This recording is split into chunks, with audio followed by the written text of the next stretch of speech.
Hi friends, നമ്മൾ ഇന്ന് ഉണ്ടാക്കാൻ പോകുന്നത് ഒരു കൊഞ്ച് തീയലാണ്. അതിനാവശ്യമായ സാധനങ്ങൾ: കൊഞ്ച് ഒരു 1/4 കിലോ ഞാനിവിടെ എടുത്തിട്ടുണ്ട്. ഒരു നെല്ലിക്ക വലുപ്പത്തിലുള്ള പിഴുപുളി വെള്ളത്തിലിട്ട് വെച്ചേക്കുക. പിന്നെ 2 ടേബിൾ സ്പൂൺ മുളക് പൊടി, 1.5 ടേബിൾ സ്പൂൺ മല്ലിപ്പൊടി, 1 ടീസ്പൂൺ മഞ്ഞൾപ്പൊടി. പിന്നെ ഇവിടെ ഈ കൊഞ്ച് നമ്മൾ ക്ലീൻ ചെയ്യുന്ന സമയത്ത് അതിൻ്റെ നടുക്കുള്ള ആ പാർട്ടിലുള്ള അഴുക്കും കൂടെ നമ്മൾ ക്ലീൻ ചെയ്യണം. ഇല്ലെങ്കിൽ വയറിന് എന്തെങ്കിലുമൊക്കെ പ്രശ്നങ്ങളോ ബുദ്ധിമുട്ടുകളോ ഉണ്ടാവാനുള്ള ചാൻസ് ഉണ്ട്. പിന്നെ ചീമച്ചക്ക എടുത്തിട്ടുണ്ട്, വെളിച്ചെണ്ണ എടുത്തിട്ടുണ്ട്. ഇനി ഇതിലേക്ക് വേണ്ടത് 1.5 കപ്പ് തേങ്ങ തിരുമിയത്, പിന്നെ ഒരു 10 മുതൽ 15 വരെ കൊച്ചുള്ളി വേണം, പിന്നെ ഒരു 3 പച്ചമുളക് എടുത്തിട്ടുണ്ട്, പിന്നെ ഒരു 2 തണ്ട് കറിവേപ്പില എടുത്തിട്ടുണ്ട്. ചീമച്ചക്കയ്ക്ക് പകരം നിങ്ങൾക്ക് കിഴങ്ങ്, ചേന, മുരിങ്ങയ്ക്ക ഇതെല്ലാം ഉപയോഗിക്കാവുന്നതാണ്. തേങ്ങ വറുക്കാൻ വേണ്ടിയിട്ട് നമുക്കൊരു പാൻ അടുപ്പിലേക്ക് വെക്കാം. ഇതിപ്പോൾ 250 ml കപ്പിൽ 1.5 കപ്പ് തേങ്ങയാണ് ഞാനിവിടെ ഉപയോഗിച്ചിരിക്കുന്നത്. തേങ്ങയുടെ കൂടെ ഒരു 2 കൊച്ചുള്ളി കൂടെ നമുക്ക് അരിഞ്ഞിട്ട് കൊടുക്കാം. 2 കൊച്ചുള്ളി അരിഞ്ഞതും പിന്നെ കുറച്ച് കറിവേപ്പിലയും കൂടി ഇട്ട് നമുക്ക് വറുത്തെടുക്കാം. വറുത്തെടുക്കുമ്പോൾ ഈ തേങ്ങ നമ്മൾ തിരുകുന്ന സമയത്ത് എല്ലാം ഒരേപോലെ ആയിരിക്കത്തില്ല, അപ്പോൾ അത് പല മൂപ്പായി പോവും. അത് അവോയ്ഡ് ചെയ്യാനായിട്ട് നമുക്ക് തേങ്ങ തിരുമിയിട്ട് മിക്സിക്കകത്തിട്ടൊന്ന് ചെറുതായിട്ടൊന്ന് പൾസ് ചെയ്തതിന് ശേഷം നമുക്ക് ഇതേപോലെ വറുത്തെടുക്കാം. അപ്പോൾ എല്ലാം ഒരേപോലെ നമുക്ക് മൊരിഞ്ഞ് കിട്ടും. പിന്നെ അതേപോലെ തന്നെ തേങ്ങ വറുക്കുമ്പോൾ ഒരിക്കലും ഹൈ ഫ്ലെയിമിൽ വെക്കരുത്, മീഡിയം ടു ലോ ഫ്ലെയിമിൽ വെച്ചിട്ട് വേണം നമ്മൾ തേങ്ങ വറുത്തെടുക്കാനായിട്ട്. തേങ്ങ മൂത്ത് ഏകദേശം ഈ ഒരു പരുവമാകുമ്പോൾ നമുക്കിതിൻ്റെ അകത്തേക്ക് എടുത്തു വെച്ചിരിക്കുന്ന പൊടികൾ ചേർത്ത് കൊടുക്കണം. അപ്പോൾ ഈ തേങ്ങ വറുക്കുമ്പോൾ കണ്ടിന്യൂസ് ആയിട്ട് ഇങ്ങനെ അതിനെ ഇളക്കി വറുത്ത് കൊടുത്തുകൊണ്ടേ ഇരിക്കണം. ഇല്ലെന്നുണ്ടെങ്കിൽ ഒരു സൈഡ് മാത്രം അത് കരിഞ്ഞു പോകാനുള്ള ചാൻസ് ഉണ്ട്. അപ്പോൾ ഈ സമയത്ത് നമുക്കിതിൻ്റെ അകത്തേക്ക് എടുത്തു വെച്ചിരിക്കുന്ന പൊടികൾ നമുക്ക് ചേർത്ത് കൊടുക്കാം. നമ്മളിതിൻ്റെ അകത്ത് എടുത്തു വെച്ചിരിക്കുന്ന പൊടികളെല്ലാം ഇപ്പോൾ ചേർത്തിട്ടുണ്ട്. ഈ പൊടികൾ ചേർത്തിട്ട് നമ്മൾ ഈ തീ അങ്ങ് ഓഫ് ചെയ്യാം. കാരണം എന്താ പറഞ്ഞാൽ തേങ്ങ എല്ലാം മൂത്തപ്പം തന്നെ നല്ല ചൂടായി കിടക്കുകയാണ്. അത് കാരണം തീ ഓഫ് ചെയ്തിട്ടാണ് ഞാൻ ഈ പൊടികൾ ചേർക്കുന്നത്. പൊടികൾ ചേർത്ത് ഒരു 2 മിനിറ്റ് ആ പൊടികളുടെ പച്ചമണം മാറുന്നത് വരെ ഒന്ന് നമുക്കൊന്ന് അതിനെ ഒന്ന് മൂപ്പിച്ചെടുക്കാം. ഈ ഒരു പരുവത്തിന് വേണം തേങ്ങായും പൊടികളും എല്ലാം നമ്മൾ മൂപ്പിച്ചെടുക്കാനായിട്ട്. ഇപ്പോൾ ഫ്ലെയിം ഓഫ് ചെയ്തിട്ടാണ് ഞാനിതെല്ലാം മിക്സ് ചെയ്തിരിക്കുന്നത്. അപ്പോൾ ഇനി ഇതൊന്ന് തണുക്കാനായിട്ട് നമുക്ക് മാറ്റി വെക്കാം. ഇനി ഇത് നമുക്ക് ഉണ്ടാക്കാനായിട്ട് തുടങ്ങാം. അതിന് വേണ്ടിയിട്ട് ഞാനൊരു ചട്ടി അടുപ്പിൽ വെച്ച് കുറച്ച് വെളിച്ചെണ്ണയും കൂടെ ഒഴിച്ച് ചുറ്റിച്ചെല്ലാം വെച്ചിട്ടുണ്ട്. അപ്പം എണ്ണ നന്നായിട്ട് ഇനി ചൂടായി കഴിയുമ്പോഴത്തേക്ക് നമ്മളായി എടുത്ത് വെച്ചിരുന്ന കൊച്ചുള്ളി 15 എണ്ണം ഉണ്ടായിരുന്നു. ആ കൊച്ചുള്ളി നീളത്തിലരിഞ്ഞതും പിന്നെ പച്ചമുളക് 3 എണ്ണമായിരുന്നു, അത് നീളത്തിലരിഞ്ഞതും കൂടെ ചേർത്ത് നമുക്ക് നന്നായിട്ട് വഴറ്റിയെടുക്കാം. ഇനി ഇത് ഈ വഴറ്റുന്ന സമയത്ത് തന്നെ നമ്മളാ എടുത്ത് വെച്ചിരിക്കുന്ന പൊടി നമ്മുടെ ഒരു മിക്സിംഗ് ജാറിലേക്ക് ഇട്ടിട്ട് നമുക്കൊന്ന് പൊടിച്ചെടുക്കാം. ഇവിടെ തീയലിന് നമ്മൾ ഇത് അരയ്ക്കുമ്പോൾ ഒട്ടും തന്നെ വെള്ളം ചേർക്കാതെ വേണം തീയലിൻ്റെ അരപ്പ് നമ്മൾ അരച്ചെടുക്കാനായിട്ട്. അത് കാരണം നമ്മൾ തേങ്ങ പൊടിക്കുന്ന ജാറിൻ്റെ അകത്തേക്ക് ഇട്ടിട്ട് പൾസ് ചെയ്താണ് നമ്മളിവിടെ അരച്ചെടുക്കുന്നത്. അപ്പം നമുക്ക് തേങ്ങയും കൂടെ ഇതിൻ്റെ കൂട്ടത്തിൽ പൾസ് ചെയ്തെടുക്കാം.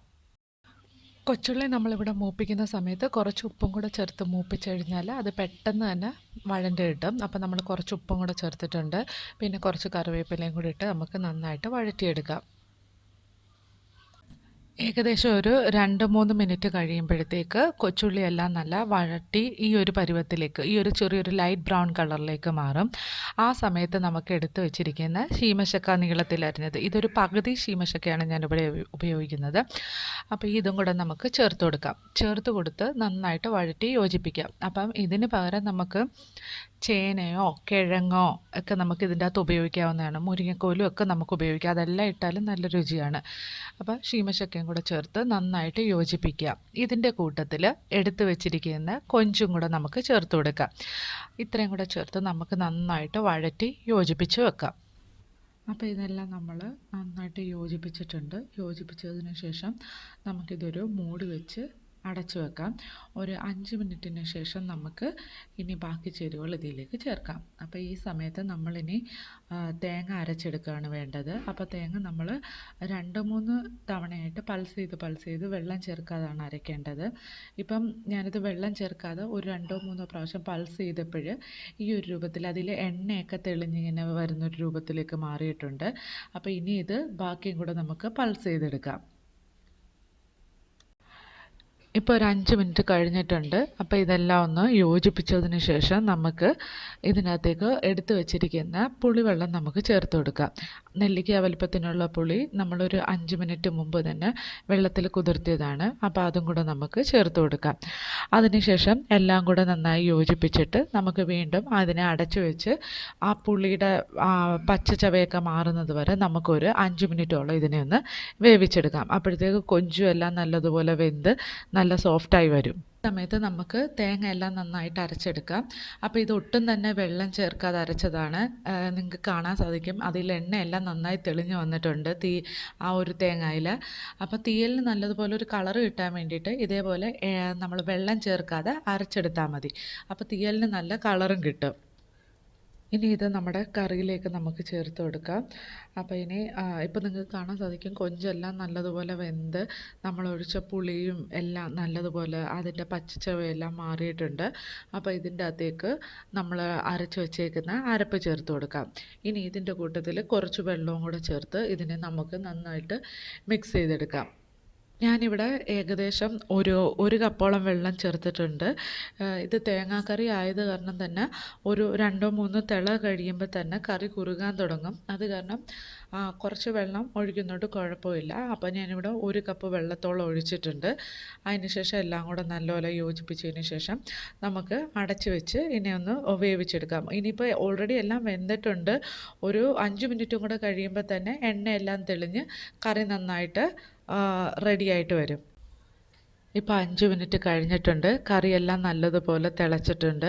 എണ്ണയെല്ലാം നല്ലതുപോലെ തെളിഞ്ഞ് വന്നിട്ടുണ്ട്.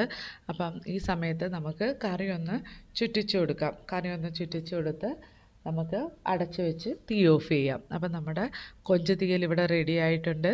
അപ്പം നിങ്ങൾക്ക് എല്ലാവർക്കും ഈ കൊഞ്ച് തീയൽ ഇഷ്ടപ്പെട്ടിട്ടുണ്ടെങ്കിൽ നിങ്ങൾ ലൈക്ക് ചെയ്യാനും ഷെയർ ചെയ്യാനും പിന്നെ നമ്മുടെ ചാനൽ സബ്സ്ക്രൈബ് ചെയ്യാനും മറക്കരുത്. അപ്പോൾ പുതിയൊരു റെസിപ്പി ആയിട്ട് നമുക്ക് ഇനിയും കാണാം.